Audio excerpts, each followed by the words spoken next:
Ayomide here, and you already know what time it is. We're back for another episode of the World Without People podcast. More voices, more real stories, and even deeper conversations that challenge the way we see the world. This season, we're peeling back even more layers, exploring life, love, purpose, and the beautiful complexities of the human experience. New guests, fresh perspectives, and of course, the same unfiltered, soul stirring energy you love. So, whether you've been rocking with us since day one or you're just joining the adventure, welcome. Grab your favorite drink, settle in, and let's keep the conversation going one unforgettable story at a time.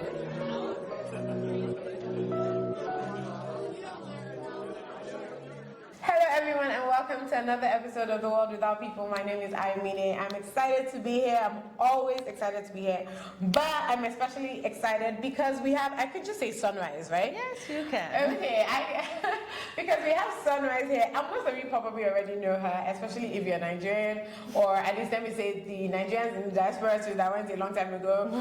But you know her as a model, an actress, now a DJ, and many other things, a rapper, and many other things that we're about to get into. Thank you so much for coming. Can I say your full name? Yes. No. Okay. First of all, Munachi Abii, thank you. Thank you for having me. And I'm especially thankful because literally it was my family friend who reached out to you and said, let's do it, and you honored the invitation. And for me, that's always a blessing. So thank you so much. You're really welcome. appreciate You're it. Welcome. Where are we starting from? Anywhere. Start in the middle. Let's start in the middle. From the middle. Okay, how are we feeling today? Let's start from there. Good. I just ate some yam and some chicken. She can cook. Thank you. You're welcome. I only do a few things in this house, but at least the stew is... It's banging, yeah. I'll come for lessons. No problem. All right, okay. So we kind of change things up every so often. So today we're gonna start with a warm up to get you, like the first time we've actually met. So summer in Nigeria or summer abroad. What's the assumption? Have you been abroad? Yes, I have. Oh, okay. We'll talk about it. I don't go before.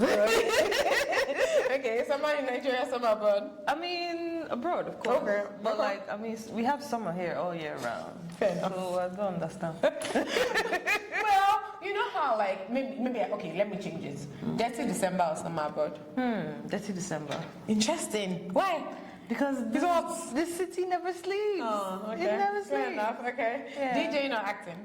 That's tight. Yeah? Because I love both of them. Yeah. I can't pick one. Okay, fair enough. DJing or rapping? Woo! DJ. Okay. Okay. Cocktail or mocktail? Cocktail. Pretty cocktail, I love it. Yeah. Okay. Lifetime supply of skincare products or 10 million naira worth of makeup? Lifetime supply of skincare products, of course. People don't see. Let me just tell you, guys. We have people behind the scenes that be helping me with some of these questions. Right. Yeah, men, you don't know that lifetime skincare products is like That's gold. It's saving so much more money. Yeah. Than 10 million. The makeup will still finish. Finish. Do you understand? Yes. Okay, sleeping or night out? Funny enough, I prefer to sleep in. Yeah. Yeah. Okay. But if it's a rave, I'll go out. Hey everyone, if you're enjoying the podcast, please don't forget to hit the subscribe, like, or share button. Whether you're on Spotify, Apple, Amazon, or YouTube, your support helps us to reach more people. Stay tuned for more amazing conversations, and thank you for being a part of our community. Okay. All right. So speaking of middle, I want to know the whole thing. I want to know your father's name, your mother's name. Okay, we don't have to go that deep. Yeah. But I typically want to know primary school, secondary school, where you're from, what state, how many siblings, that kind of thing. So give me a low down, breakdown. Let me break it small. Okay, first, my name, Munachi Abii. I was born in Port Harcourt, River State. Technically, I am from River State. Yeah, my dad is from River State. Okay. My mom is from Imo State. Okay. But I took my mom's side. Don't kill me. Anyway, and I'm an only child of my mom. I do have half siblings, and they're cool too.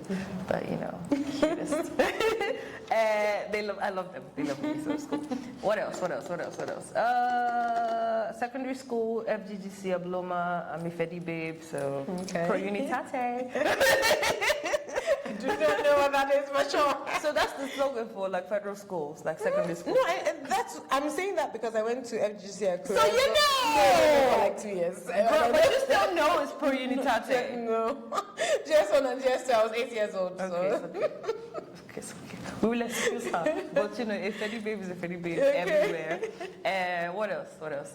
University, I went to Benson Idahosa University in Benin, which is cool. I've forgotten our own slogan there, but it's okay. Sorry. What else? I typically love the color black, but then it went to blue, and then it went to yellow, and then purple. So you can call me a rainbow now. Yes, the sunrise. Yes. Yeah, she's in there. Okay, and what else about me? I love music. A lot of people know that. Well, most people know I love music. I love music. I listen to jazz a lot. Most people think because I used to rap, so that's probably all I used to listen to. No, my favorite genre, well, one of, because, you know, I love all of them. Jazz, classical music, R&B, I know.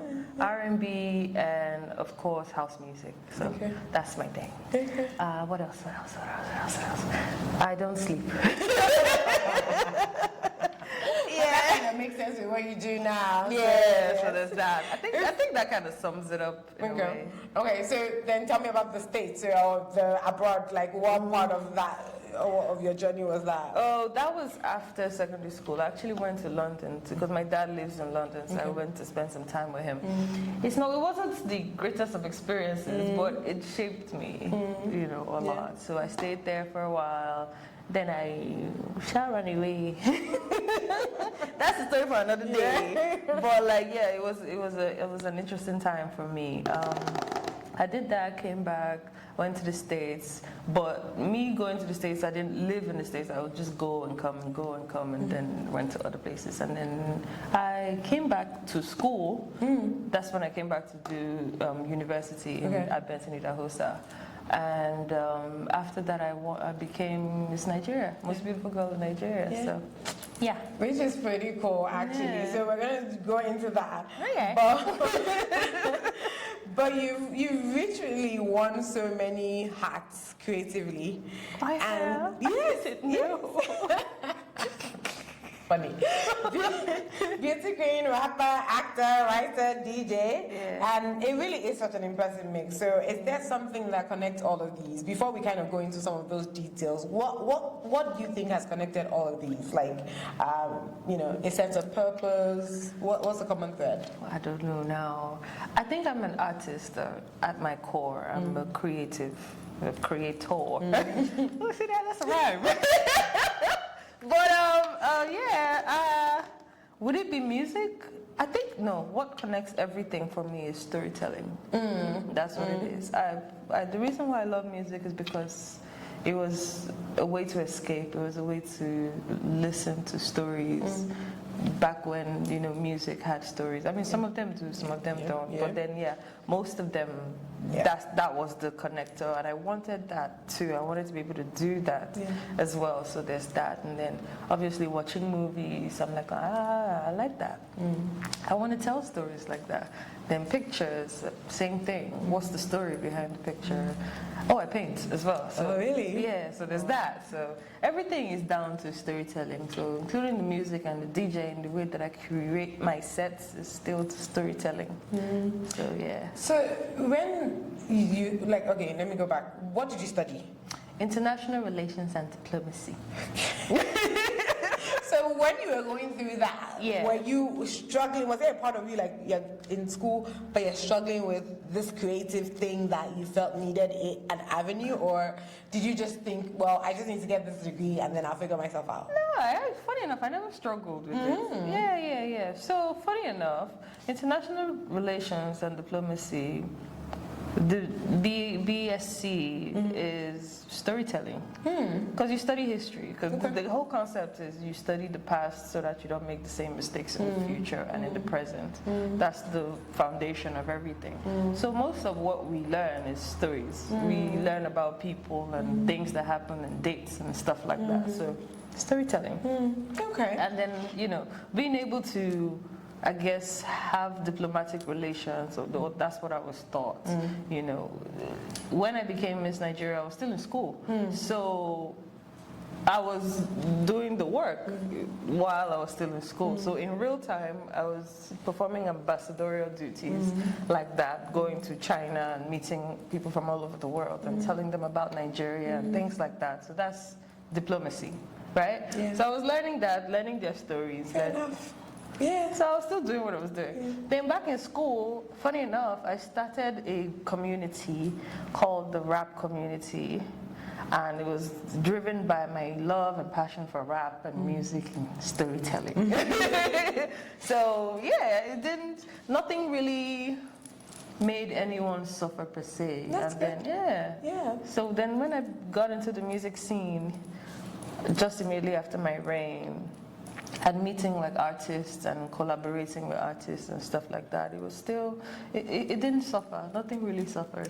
No, that's actually really good. And I Yeah. say that because you know how you met people that like they studied, you know, becoming a doctor for years. Yeah. And then all of a sudden they've like left it now Yeah. because they wanted to follow their actual passion. So that was kind of like where that question was coming from. But I did not know that you were still in school when you became Most Beautiful Girl in Nigeria. That's So so cool. that was your quote unquote first breakthrough. And how did that come about?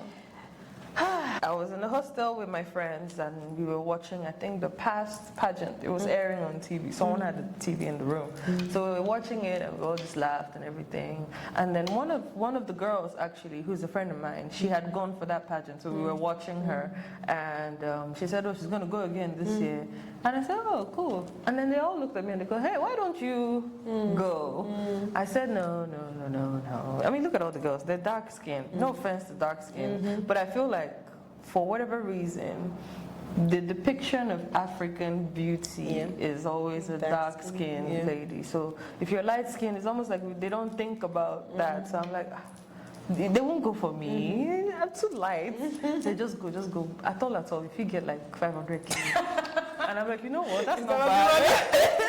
It's not about the money. Yeah, bad is bad. I think, get some money and pay my school fees. Because at this point, I had paid my school fees up until that year. And my mom was like, what are we going to do for school fees? And I'm like, don't worry, God will provide. That's my slogan, by the way. Yeah, so. And yeah, so I said, yeah, okay, I'm not going. So they said, if you win something, you can pay your school fees. I said, okay, I'll give you the thoughts. And then I chickened out again. And then my friend comes maybe like a week later and she goes, you know what, I've already bought the form. Either you go or you pay me back. And she was like, how much is the form? It's like 10K. I'm like, okay, let's go. I'm not giving you the 10K.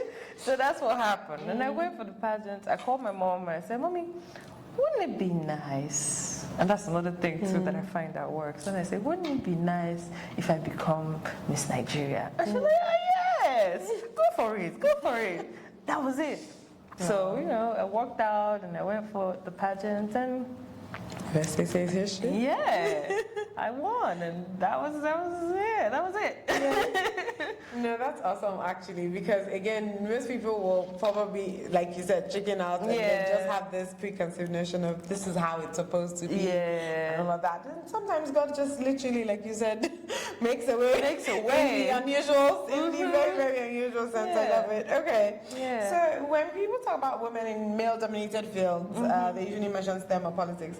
But you were rapping at a time when female rappers were rare, and then you became a DJ. Yeah. So how did that transition happen, and what was it like breaking into a space that didn't exactly feel, woman friendly? It's a long journey with a whole lot of things in between. So getting into the rap scene, okay, let me say for starters, Muna is the rapper. So Muna, she had like huge self-belief. Like she believed in herself so much. Nobody could tell her nothing. She knew everything, even though she didn't know anything at all. So she rapped like she was rapping with the Eminems and the Dr. Dre's and the likes and the Tupac Shakurs, because these are people that she listened to. Right. And again, nobody could tell her anything. So when she got into the scene, she didn't see the boys or the men as competitors. She saw them as colleagues, and which was even interesting because they accepted her quickly. It wasn't like, oh, okay, come and rap for me if you think you want to rap. It wasn't like that. It was like, oh, she's pretty cool, she's decent, and she can rap. Oh, okay, would you like to be on my song? And then every time they featured me on a song, I'd kill it. And it's like, okay, she's good. Yeah, so I earned the respect that way, so it wasn't really that hard in that sense. However, when it came to the business side of things, that's where the problem was, because it's harder to get investment as a female. We all know. You know, it's harder. And then with music, when nobody at that time really knew how to calculate the returns, and all you do is just speculate, and you just, oh, okay, yeah, so if I drop this album now, so how are you gonna get the money? We'll do shows. You know, we'll go on tour, we'll shoot video. Yes, but how are you gonna get the money back? Hey, it's not a short-term thing, it's a long-term thing. That's the lingo. You know, it's a long-term thing. By the time you do a couple shows here and there, you know, you own some, then merchandise wasn't even a thing. So you didn't even really know how to capitalize on it. So it's really just shows, you know, and endorsements. If you're lucky enough to get endorsements. So it's like, okay, we could break even like this and like that. And so in my head, it was also like, come on, man, it's really stupid. That's how it felt to me. So I didn't really, I pushed and pushed. It was harder, but then that's when you now meet like the roadblocks and the gatekeepers and the people that would rather suppress you than actually help you grow. And then that's where the issue was. So it was tough to maneuver that as well. But then I would say my thing was, I would wiggle my way out of a situation because I do not like being put in a box. I'm not that kind of person. So if you tell me, okay, because you look a certain way, it's better you do R&B, I will not do the R&B. You know, I'll do anything but that thing you tell me that's what I should do. And I got a lot of that too. A lot of people kept telling me what they imagined I should be or how I should sound and things like that. And eventually, obviously, out of frustration and things, you start to listen to other voices outside your own. That is also the problem. So that happened as well. So I had my fair share of going through the trials and tribulations, and I guess, and now I can call it the process. But then I didn't see it. It didn't feel like the process at all. It just felt like torture. So it's hard trying to maneuver your way in an industry that is male dominated. Because the few women too that are probably in spaces that could help you walk around it, they've been so traumatized, they might as well be men. You know, so it's tough. Anyway, Asha did what I could do. And I found other ways to express myself. Hence me saying, okay, you know what, this music, I'm going to take a back seat and just learn the business side of things and learn how it works. And then that's when I went into TV. So I went into TV, I started doing shows at Sound City. God bless them. They blessed me to give me a job, you know, to be able to do this and that and still be visible. So that was how I pivoted from that. I went into TV, I would host shows, I became a host. That was okay as well. I don't really like it because things change quickly on the spot. And yes, I know I'm a walking conversationalist and I'm supposed to be this intellectual person that keeps everybody engaged. It's nice, but it can be frustrating too. But in spite of all of that, you're supposed to still keep a happy, smiley face when things are crumbling in the bag. After a while, you're gonna break. Me, I mean, it makes sense. You know, so I didn't quite enjoy my time as a host. I still host once in a while for the fun of it. And if the money is good and I know that my terms are, you understand what I mean? So I know how to handle myself better now, obviously, because I went through that back then. So from TV, I went into radio briefly. From radio, I got to understand how things work behind the scenes when it comes to the music and stuff. Because before then, we used to think, oh, take your song to the radio. Ideally, they're supposed to play your song because obviously without the music, what a day, right? But then there's a system and it works a certain way. And if your song doesn't kind of meet up with the quota that they're trying to get to, you're not, you know what I mean? Yeah. I didn't know that before. So it took me going into radio to understand that side of things. And from radio, I went into film.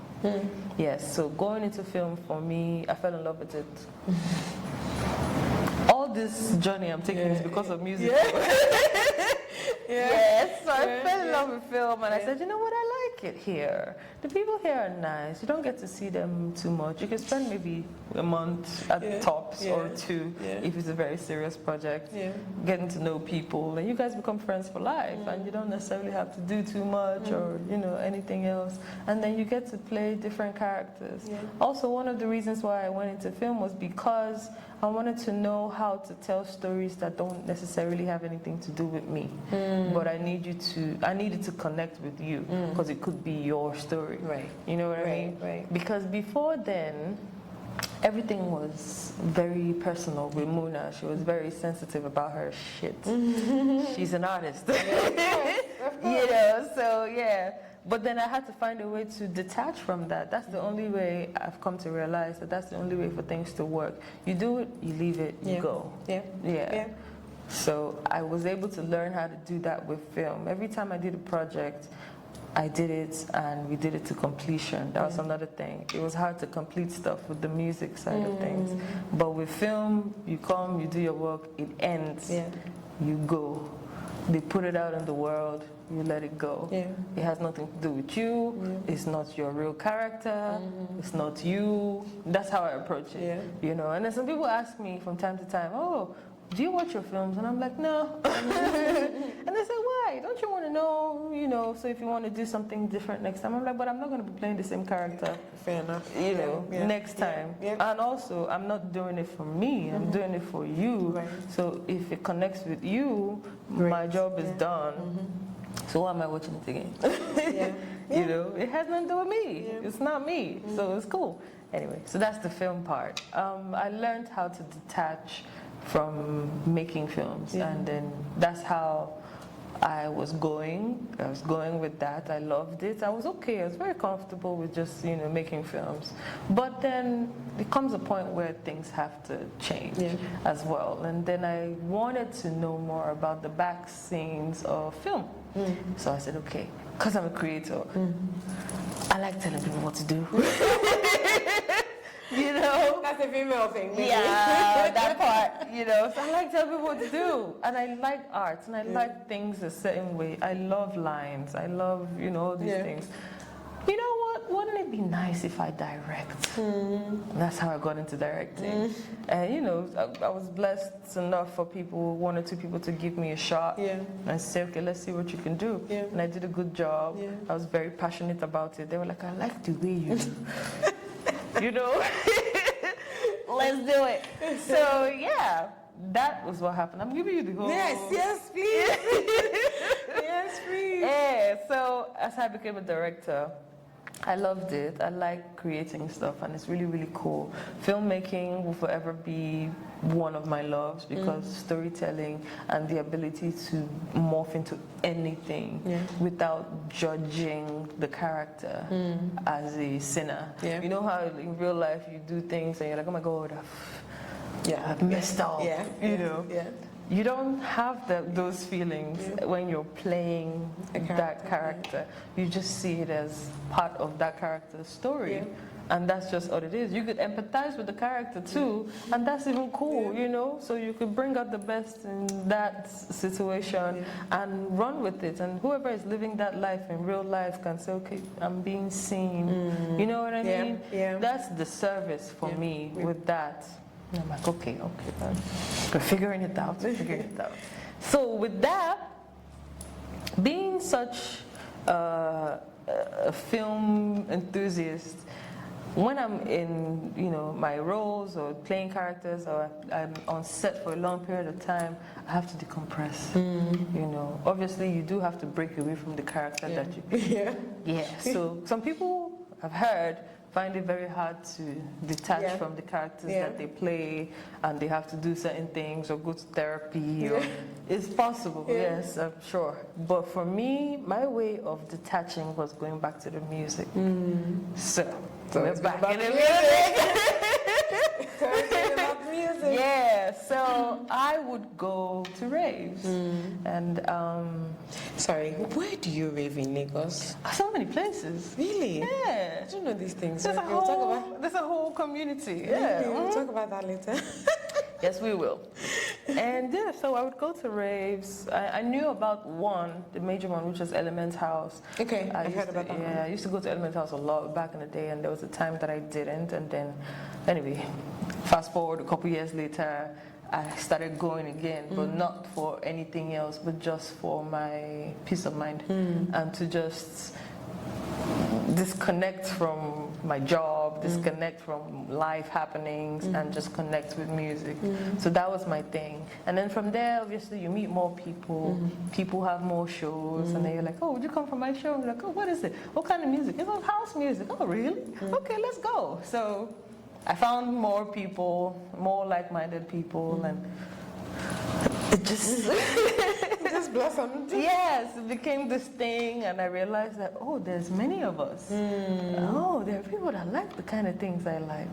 Oh, the music that I made 15, 20, I can't believe it's like 20 years now, but yeah, 15 years ago is what people are playing now, is what people are trying to make now.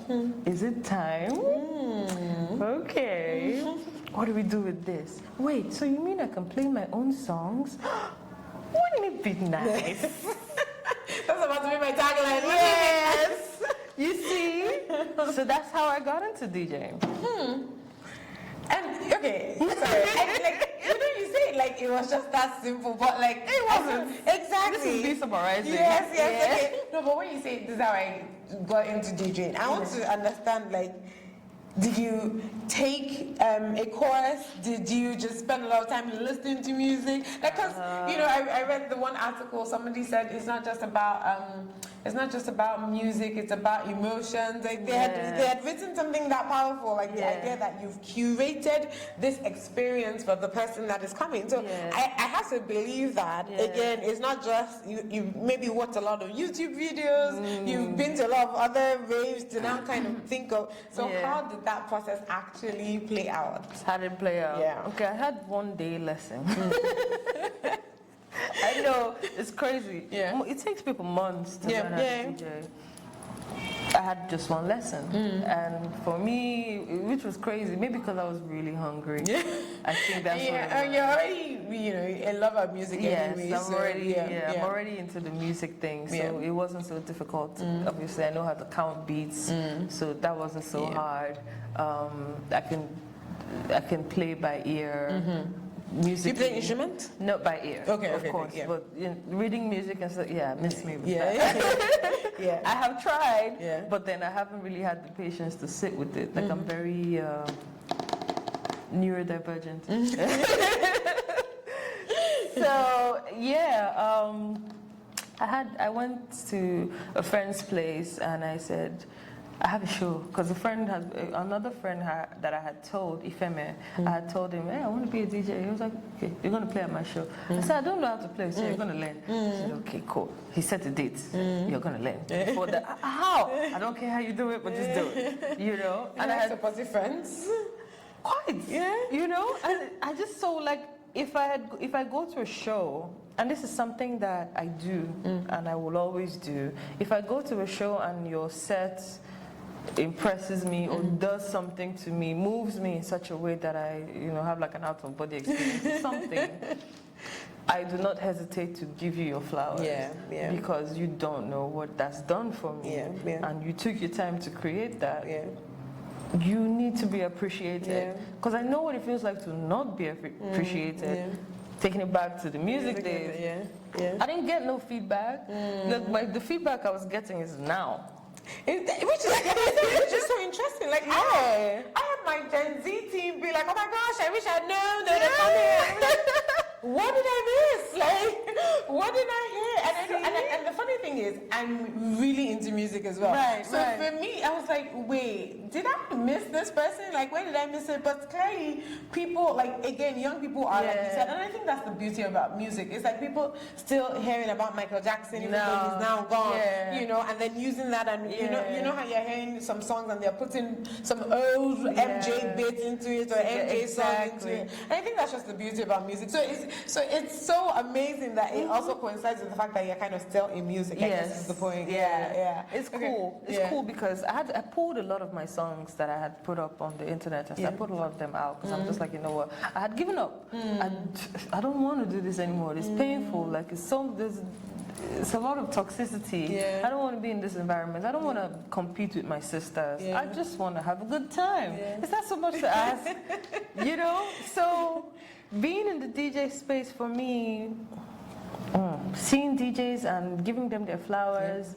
I really, really, really, really appreciated them for what they did because they were saving my life, you know? And then so I became friends with these people, and then I told them, hey, I have this feeling, I think I want to do what you do. Shockingly, they say do it. In other places, they will discourage you. But here, I got the biggest encouragement that I've ever seen in my life. Just go for it, do it. And one of the DJs on my birthday last year, gifted me a controller. Nothing, just here, happy birthday. I'm just like, what? I cried though. I would have cried. Yes, because I'm like, you really believe in me that much that you would, oh my God, tears. You know, that you would do that? Okay, I won't let you down, but you know, no pressure, you know.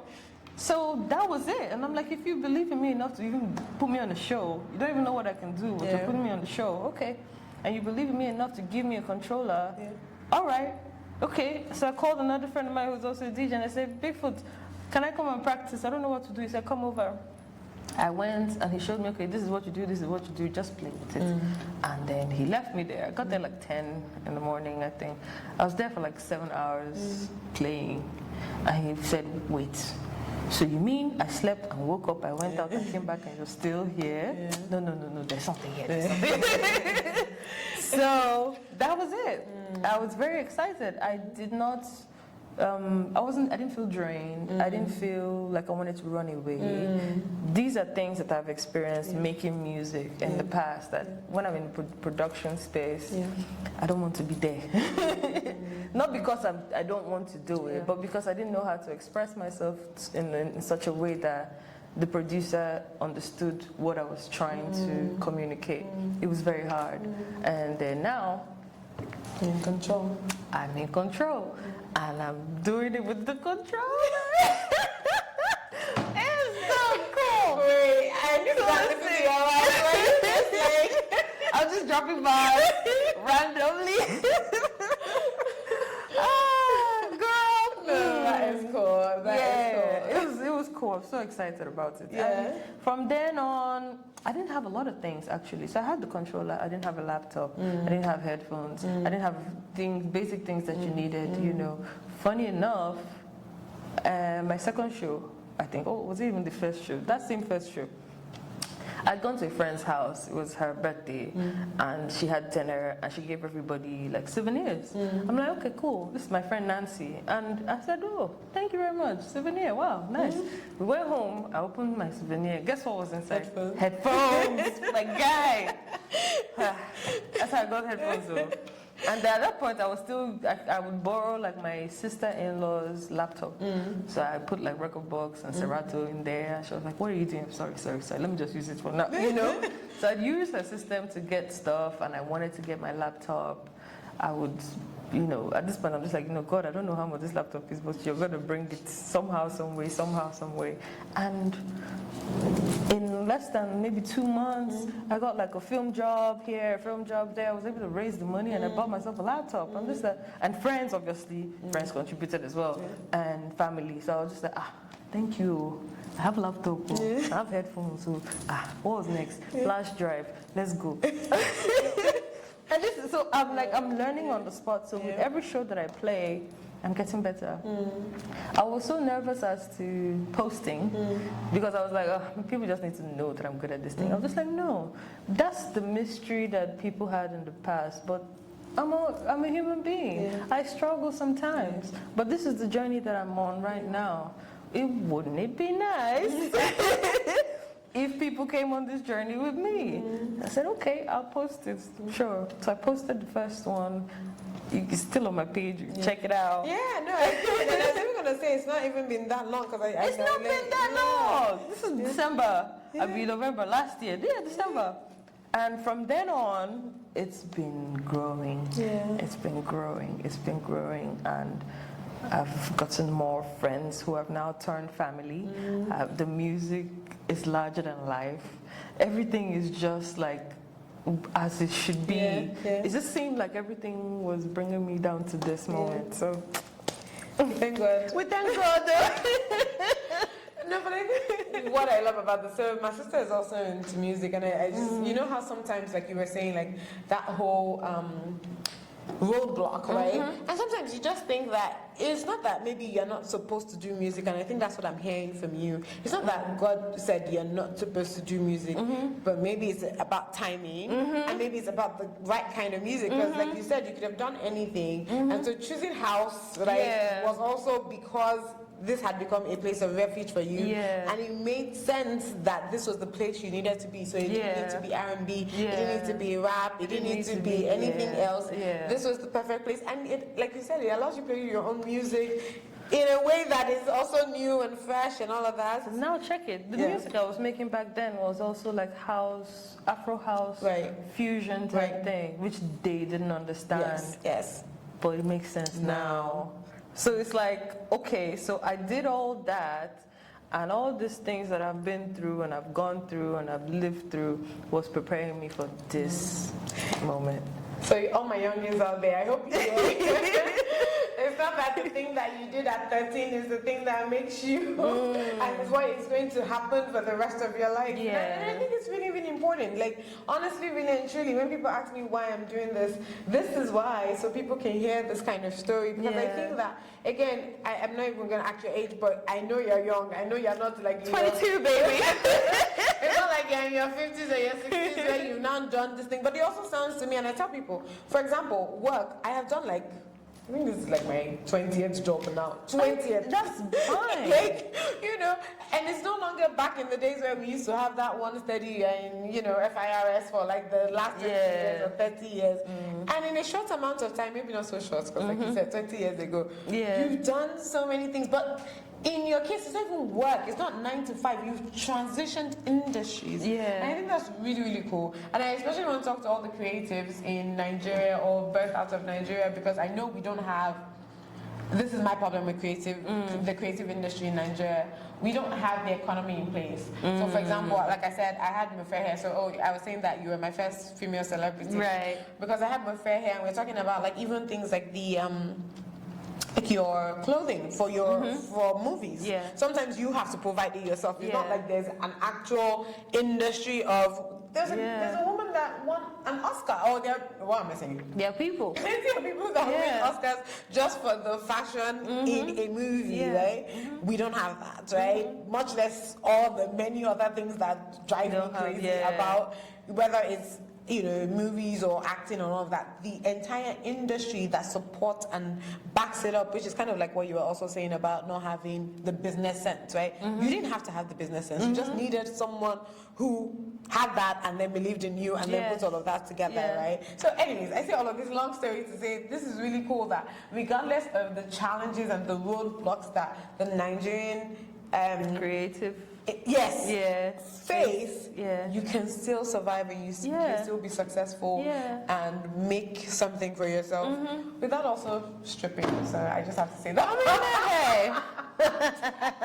I'm so sorry. I'm so sorry. If your journey, if your path is that way, who are we to judge?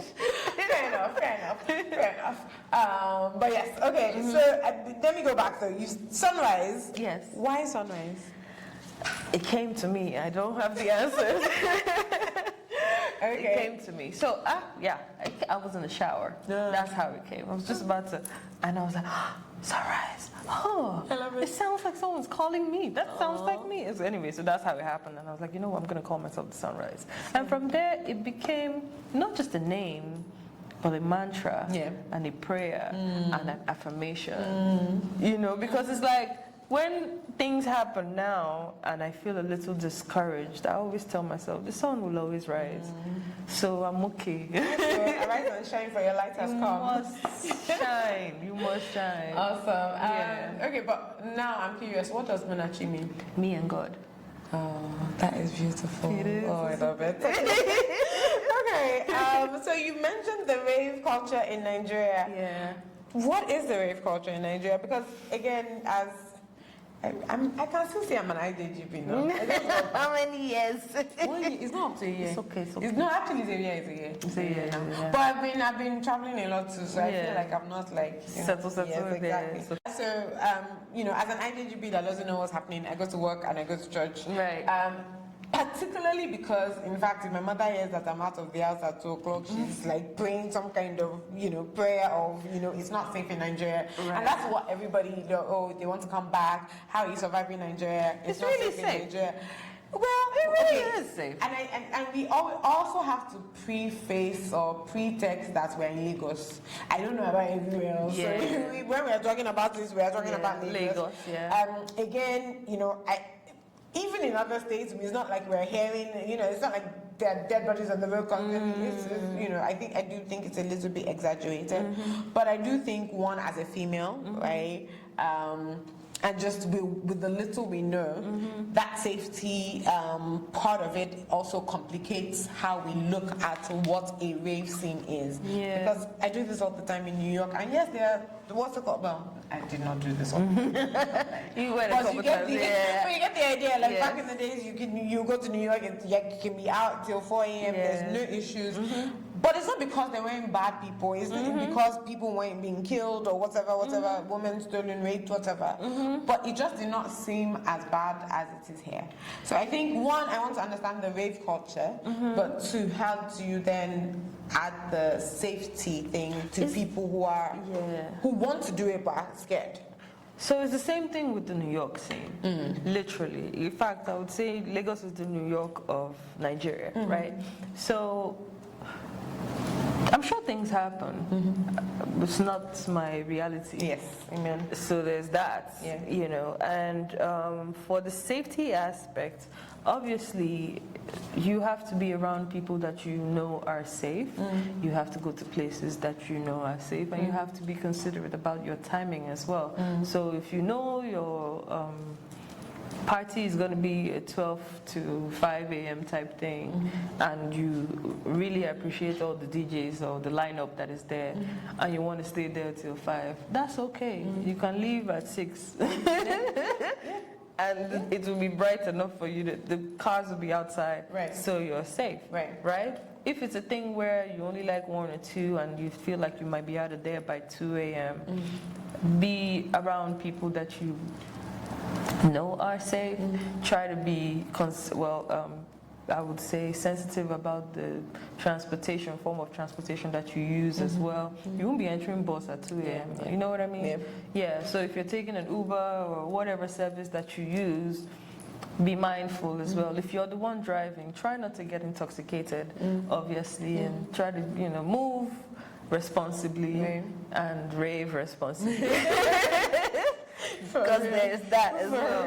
Yeah, but then other than that, for me, there's nothing to worry about when it comes to Lagos. Lagos is pretty safe, and obviously the usual things. Try not to post in real time, like if you want to document and post when you're way out of there, unless it's your job to do so in real time, then by all means do.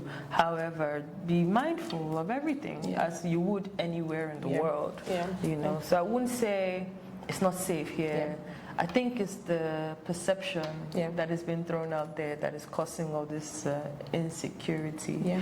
But you're good.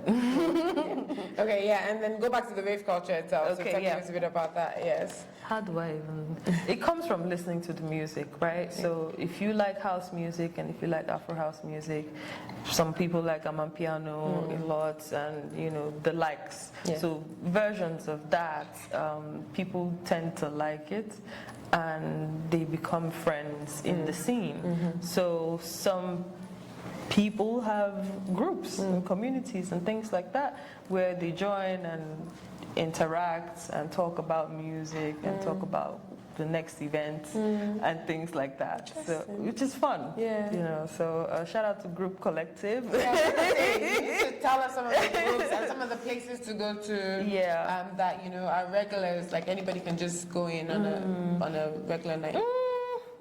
So raves don't happen on a regular night, but the thing See, is, that's what I don't understand. That's what it means by the rave culture, yes? So Yes. okay, got it. the thing is, there's a rave for every other day, but it doesn't happen every other night. day.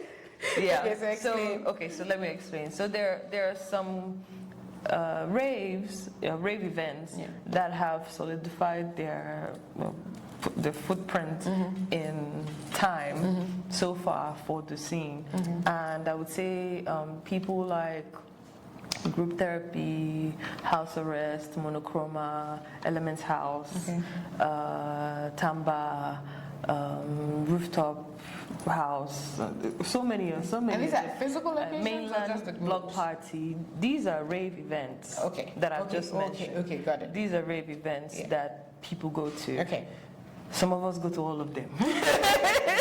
Sunday service, you know. So let me break down a typical week for a raver. Okay, for those that are into every and everything, Obi's house is Mondays, right? But Obi's house is not a rave scene, but I'm saying for those that are in everything. Obi's house is probably Mondays. Element House mostly happens first or second Saturday in the month. So that's on a Saturday, right? Let's say Monochroma. Today is Friday, right? Yes. In fact, today is Monochroma. Happy Monochroma Day! So so Monochroma is happening on. Imagine it's a scenario like this. If Monochroma happens on Friday, Element House is, let's say, let me put it this way. Group therapy, let's say group therapy happens on Thursday, monochroma happens on Friday, Element House happens on Saturday, and then Sunday you go to Sunday service. Yeah. That's the whole... Wait, Sunday service as in church or Sunday service as in... Sunday service as a rave. Sorry, I'm asking my age. No, I'm not that old now. But I just mean like, I don't know. Okay. Now, but so I also want to understand, these are not physical locations. They do it at different places? Different places, Okay, so these are just the names of the... These are just the names of the events. And then on Monday you go to Obi's house? That's for those that do everything. There's nothing on Tuesday and Wednesday. I really don't know. But adventure they go on Tuesday and Wednesday. Yeah, but I'm not. These things don't always happen like this. But I'm just like it could be one of those weekends. Like what's happening? What's going to happen this December, basically? Is this so? For me, this is what has been happening since January.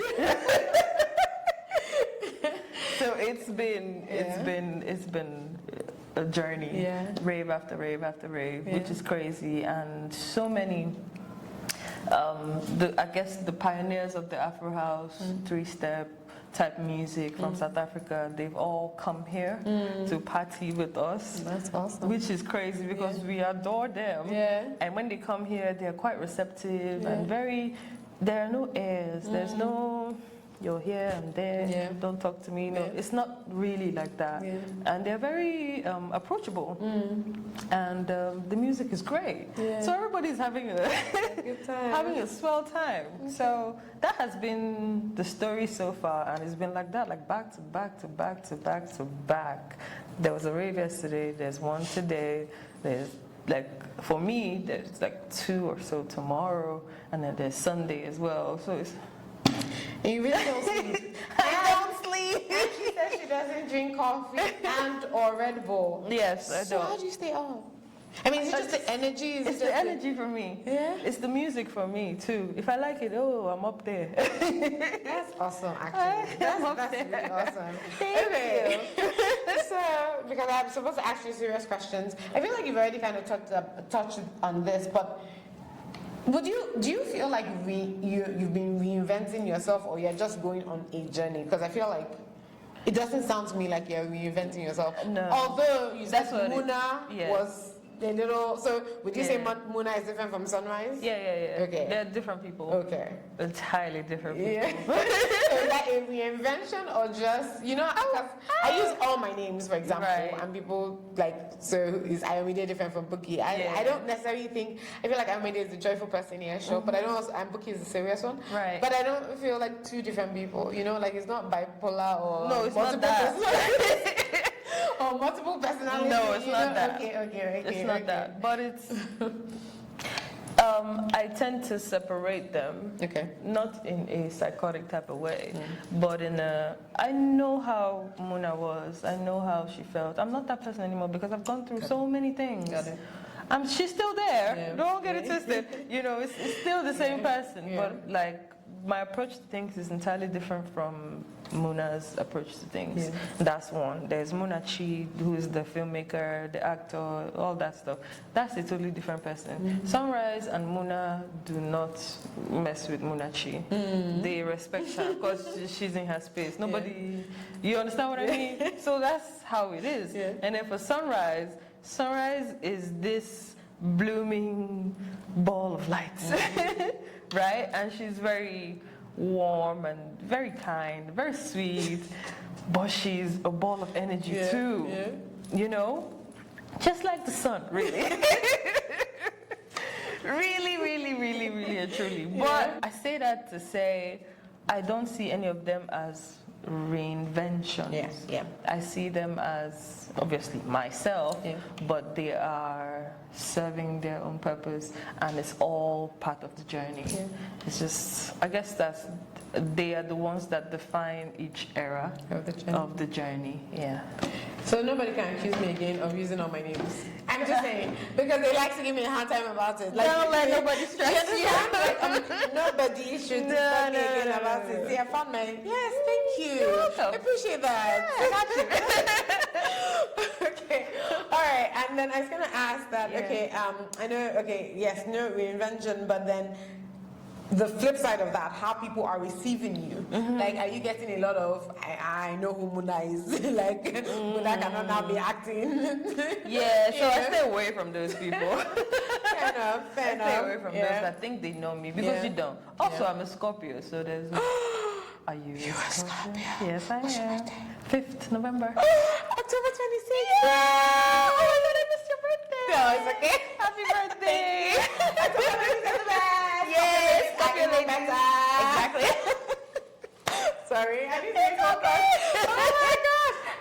It's so funny, right? Because I do feel like Scorpio people are generally full of light. I don't know what it is. It's funny because they always think that we're the hardcore. And the dark people. You don't understand? But we're not. And yes, we are hardcore in that. Don't mess with us and we don't mess with you. Simple. But we're generally light. We just don't like wahala. We like peace of mind. Exactly. Do your day, I do my day. Otherwise, leave me alone. Simple. And we can be at peace with all people according to what the Bible says. And do you know the funny thing is that all my Scorpio people we're deep Christians in that sense. Like, we use it as this is what the Bible said. Yes. This is what we do. Exactly. Keep it moving. I love it so much. Oh my gosh. Okay. You say less. You don't even say anything. You already know. Yes. The fans don't know, but if you don't know, then I don't know. That's it. Yeah. Sorry. Okay, no. I'm not even asking you. I'm not asking that one again. You got it. Okay. All right. I will be focused. My people give me questions to ask. Can you think of a single moment or event that completely changed your life? Like one of those turning points where everything shifted? Every moment in the rave scene on the dance floor is a turning point in my life, because it's like, I'm always looking forward to hearing songs that I've never heard before that do something to me. So now I get to talk about it a lot. It would seem allegedly, that I have a thing called synesthesia. Okay. Right? What is that? Synesthesia is I don't know how to, let me explain it like I'm 5. Okay. So you know how some people, when they hear sounds, they translate it to colors, or it manifests as colors to them. Sound for me manifests as taste to me. Yeah, so like a song could be delicious. I love it. Yes. And I could drool. Like, it's like, oh my God, what is that? It's so delicious. I want it. Yeah, so it's that. That's so cool. I know, and some people don't get it. I don't know how to, in the past, I didn't know how to explain what was happening to me physically, the sensation I was getting. Because it was like, I could hear something and it's just in my mouth, it's horrible. And I don't know how to say no. You know, so because I'm people pleasing and I'm like, oh, okay, maybe you try this or try that. I know it won't work. Deep down, I know it won't work because it's not delicious. It's not sweet. But then now, with the type of songs that I've heard that are like things I wish I made, I'm like, oh my God, what is this? I need more of this. Yes. You know? Yeah. So those are turning points. Or those have been turning points in my life where sounds that I've heard have either described things that I've been through or are going through or they just taste so good. I wish I could live there forever. Yeah. So cool. That's actually really cool.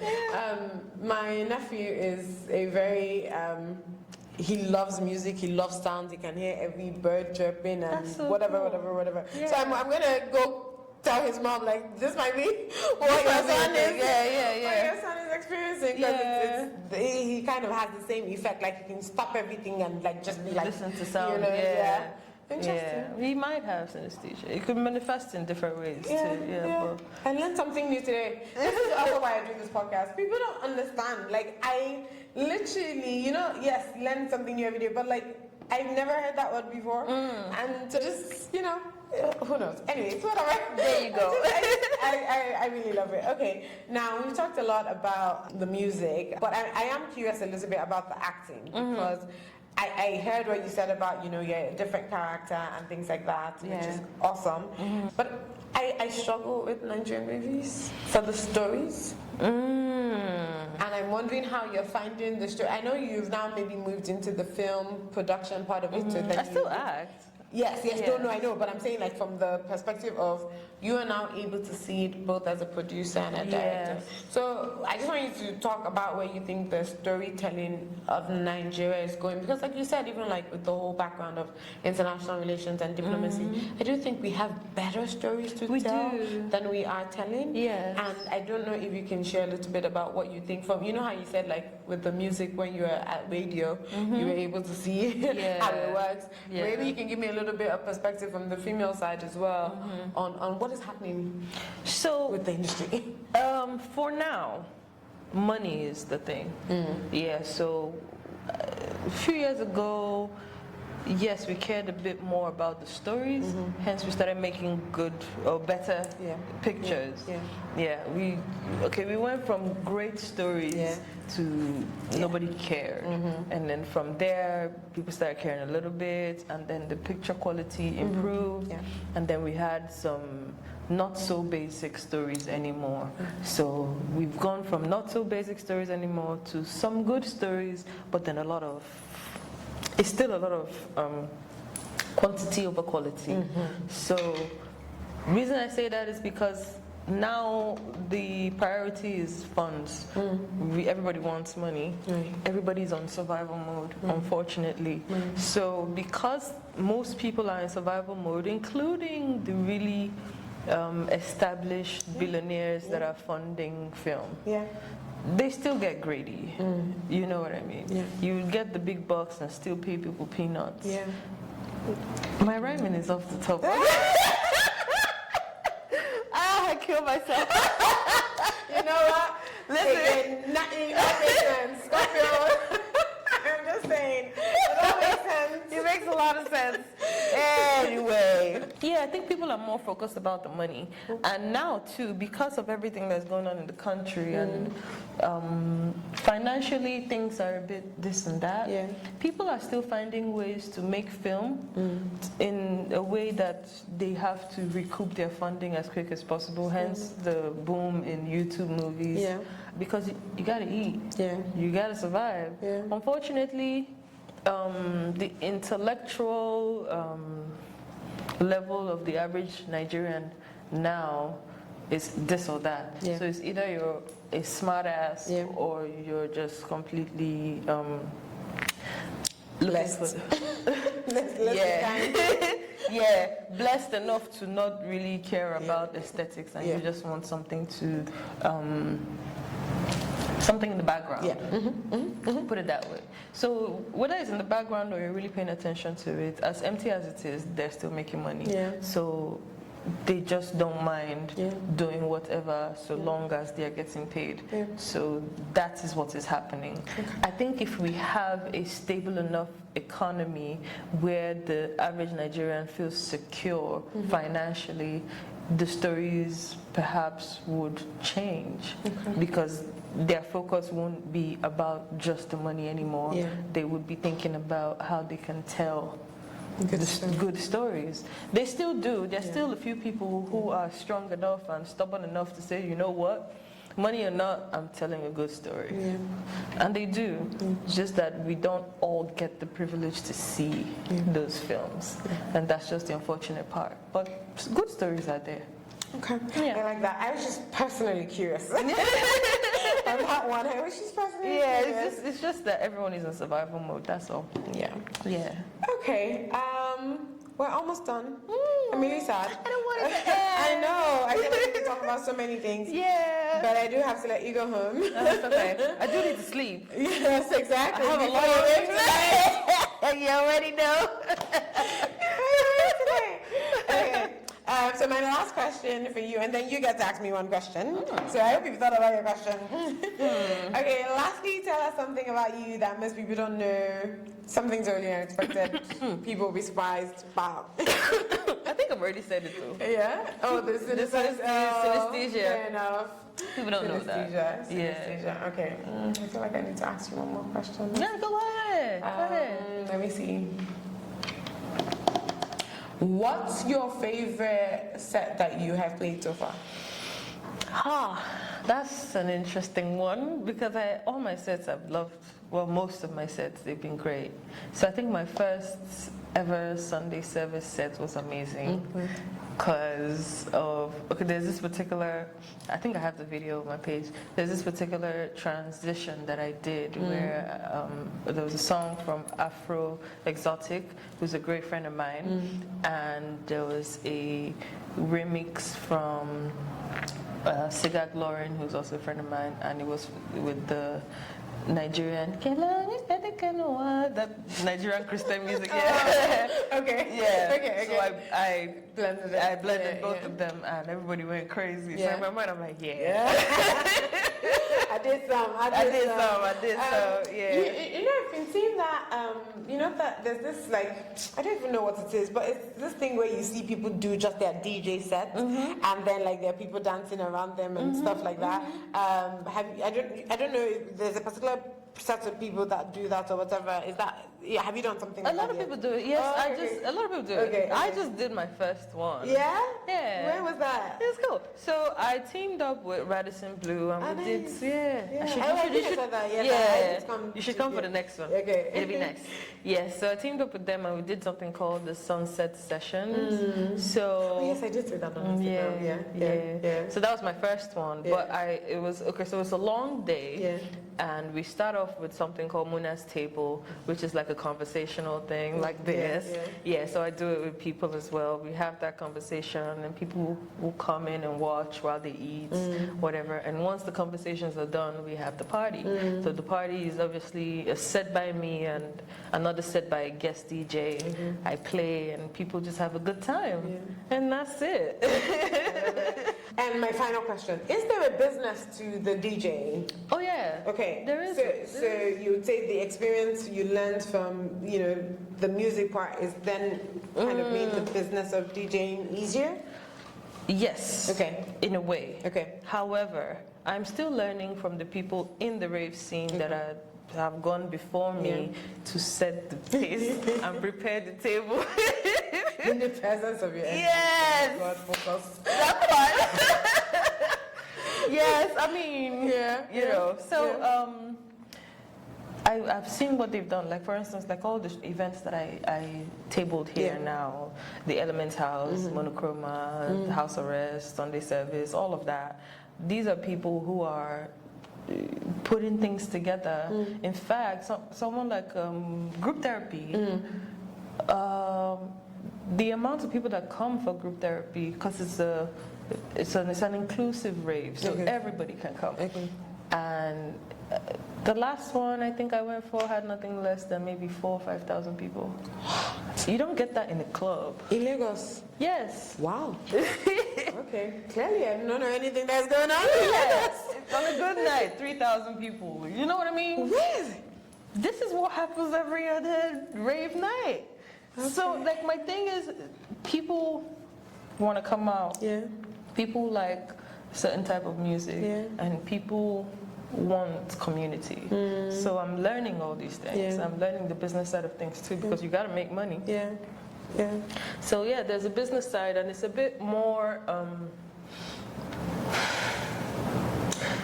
It's not easy. Like doing business in Nigeria in all ramifications is not easy at all. But for the ones that have been able to consistently push and do it to the point where they are now household names, I'm studying them, I've studied them, and I'm seeing the things that they do, and I see that there's a business that can be done. Whereas if I was just a musician, you don't get to pull 5,000 people every month. Yeah.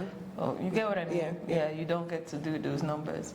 Even if you are one of the boys. I ain't say no names. No, but like someone like Burna Boy obviously does tours, and shows. But every month at some point, like it kind of gets. If you did that every month, it won't be the same. You know what I mean? So yeah. Awesome. Thank you very much. No, I it's so funny because obviously, like I said, did not even know a lot about this, so I've learned a lot. But I just think, for me, just knowing that, there's this community of people that are trying their best and doing new things and doing different things and putting things out there. I think I'm really blessed that you're coming here today. I'm blessed Thank to you be so here. much. Thank you. You guys asked me one question. Plus, that has been like our funniest one. I'm proud of you so much. I'm so sure. This is cool. I like it. Okay, so my question to you. Okay, so as a Scorpio, do you think, how do I phrase this question now? Do you believe in putting everything out there, or do you believe in withholding information? Yes. Yes. Yes, withholding information 120%. So you're right. You said something the other day. You were like something about I said the other day. The other time just now, you were saying something about like people pleasing, and I just thought, wow, people kind of accuse me about that too. Right. And I think it's a Scorpio thing of this or that. We are very extreme. We're very extreme of that. We can be so kind, it feels like people pleasing. Yeah. I think. It feels like that. I think. Because I often tell people, I'm not doing something I don't want to do. Because on the flip side of that is, I don't do the things I don't want to do. You cannot force me to do nothing. You cannot force me to talk to the people I don't want to talk to, that kind of thing. But I feel like it's the same thing with me for privacy. I have a public account. I've had like Instagram. I've had a public account since the beginning. I used to blog, so there's a little bit of creativity that I do. I used to blog. My Facebook, my Twitter, like used to be like, like I could have been in Linda KG if I'd stayed, kind of thing, but without the gossip. Yes. Sorry, no offense to Linda KG. Or Bella Ninja, like kind of like stayed in that route. In that I believe in sharing. But I also believe that nobody needs to know everything. It's like me coming to tell everybody on here that I have sex with my husband every day. Like, you get? Look at that. it's just necessary. It's not so necessary. It's necessary information. But now, okay, so Yeah. that information Yeah. with people that you love. Yes, it's quite important. So now, and they do this every so often, behind the scenes, they will either ask me questions or they will even bring it up here where they want me to be really truthful and vulnerable. No, I'm always truthful, but vulnerable, right? Yeah. But I also have to know, like, there's a line, like I can tell them, okay, I can discuss this with you off air, right, kind of thing, because I do think that it's important I tell you. So an example, I remember when I was blogging, I had put up something about us being kicked out of our apartment because we hadn't paid rent. So, my siblings were like, what the hell, how do you say that? I think they even reported me to my mom. So it became like a whole thing. Right. But my thing was, like I said, closed mouth don't get fed. But I also think that in that, people don't now then think of me as this perfect person. Because whatever the case is, and maybe that's a question I should have asked you about fame. I don't think I can. No, but I don't think I can deal with fame. I personally don't think I can. I feel like it's what has held me back. I feel like and maybe a Scorpio thing too, in that I don't want pride to set in. So it's a very, very thin line. Yeah. That kind of thing. So I've been walking that line very, very the moment you cross from everybody loves you, that's when pride is going to set in, and God is going to True. go to the what's the word? No, I know God is loving, but you get the point. He also doesn't want you to be proud. Yeah. Anyways, I say all of that to just say that I think for me, you should be vulnerable and tell the right people. I remember when I was working with folks doing when I was a youth teacher at church, I used to tell them at that text, I'm not a virgin, and it was not that, but I don't want you to do it either. For me, it was because I've done it doesn't mean that I would, so I will talk to you and tell you honestly that I think you're too young. I mean, I did not have sex as a understand what I'm trying to say. Right. I was an adult when I was talking to them. But I was saying the whole idea of, not having sex before marriage, that kind of thing. Trying to get them to understand. Again, you're an adult, yes, you can make certain choices, or as a youth, you have to just know the balance. Whatever the case is, have an informed, thought process. And I always tell them, if you're not yet 25, your brain is not yet fully formed. Don't do anything before you're 25. Do you understand? Don't do anything before you're 25. After 25, it's between you and God. I'm not going to judge you. That kind of thing. But it was important for them to hear it. And I found that, back then I used to be so worried that their parents were going to kill me. I found that they would not talk to their parents about these things. So their parents had to either know this is who your youth teacher is and that's what she's going to tell them, or figure out what you wanted. Anyways, I say all of that to just say that I think that there's a space for openness. I was telling my husband the other day, we're having we're hearing about friends, maybe getting divorced, but we're at that age where menopause is coming about, and then you, as a man, you're into this thing called midlife. But what it is just you trying to figure out yourself. Yeah. In that 40 to 50 can be a very stressful period, and some of us are not getting married until that 40 to 50. So you're already getting married and then just getting into the life of it. If we're not talking about these things, not necessarily with the world, with the right people with the right friends, all of you kind of going together, we're going to find ourselves in situations that we feel like we can't come out of just because we're not talking. Because we're not talking about it. So there's a time and a place. There's a time and a place, and it's quite important that we do talk. So I hope that answered that question. Yes, it did. It's one of our best questions. Yes, literally. Thank you so much. You're welcome. And you shouldn't leave me. I can answer this kind of questions. So thank you. I appreciate you. Thank you everyone for listening. And I know this is going to be one of our best conversations. Don't forget to follow. So it's at Sunrise now, not at. It's still Munachi Abii, okay. But if you put Sunrise, you will find me. Okay. Yes. Please don't forget to follow, and of course follow us on TWRBP. I'm begging everyone to start making money. Follow us, like, subscribe, and thank you all so much. Thank you. This was amazing. You're welcome. This is fun. Thank you. Peace out. Thank you for joining me in today's episode. Just like you would share with friends about a great book you read, Don't forget to share this if you enjoyed it. Connect with us on IG and Twitter at TWWPcast and get details on the website at worldwithoutpeople.org. And hey, remember to make loving others the story of your life.